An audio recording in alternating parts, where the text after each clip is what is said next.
এই যে বলা হয়ে থাকে যে একটা মেটিকুলাসলি ডিজাইনড ভাবে শেখ হাসিনার পতন ঘটানো হয়েছে একদম 1 মাস 36 দিনের মাথায়, আপনি কি আসলেও তাই মনে করেন নাকি মনে হয় যে এটা আসলে জনগণের যে ক্ষোভটা ছিল সেই ক্ষোভের বহিঃপ্রকাশ ছিল? রাজনীতিতে ম্যাটিকুলাস শব্দ হয় না।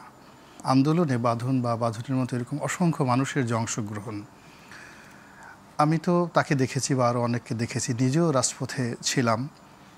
তারপর এই শেখ হাসিনা রেজিমের বিরুদ্ধে আমি যখন ওই দলীয় সংসদ সদস্য, সেই 2011 সন থেকেই ধীরে ধীরে ধীরে ধীরে আমি আমার কথাগুলো বলে আসছি।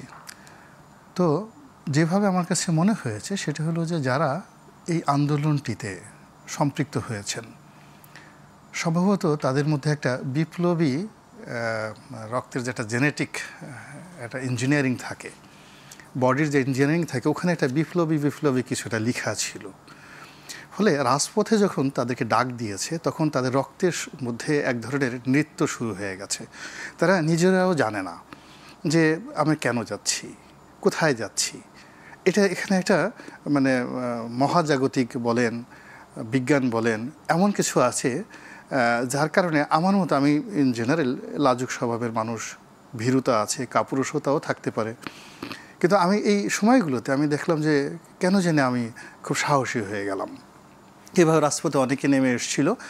এখন সেগুলোকে যদি আপনি খুব ম্যাটিকুলাস বলতে চিন্তা করেন, প্ল্যান ওয়াইজ চিন্তা করেন, তাহলে যারা এই প্ল্যান করেছিল তাদের মধ্যে ডিজায়ার ছিল, এক্সপেকটেশন ছিল, ক্ষোভ ছিল, ক্রোধ ছিল, কনস্পিরেসি ছিল, দেয়ার আর ম্যানি থিংস।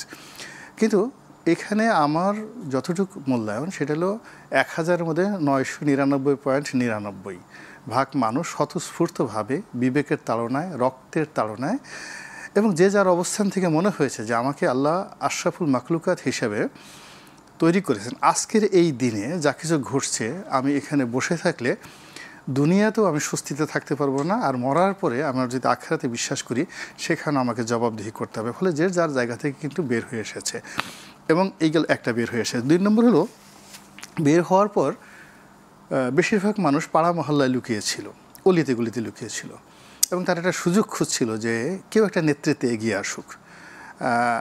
আমার যেমন একটা যে শুক্রবারে, সর্বশেষ যে শুক্রবারের জুমার নামাজ হলো, আমি সেই জুমার নামাজ আসলাম সায়েন্স ল্যাবরেটরির ওখানে। আমি ইচ্ছে করি একটা সেলুনে ঢুকলাম, অনেকক্ষণ বসে থাকলাম, দেখি কেউ আসে কিনা। তো কারফিউর মতো চলতেছে, হঠাৎ করে দেখা গেল যে 4-5 জন ছেলেরা আসলো, এরপর 100, এরপর 200, মুহূর্তের ভিতর হাজার হাজার লোক সেই সায়েন্স ল্যাবরেটরিতে শুক্রবার দিন জড়ো হয়ে গেল।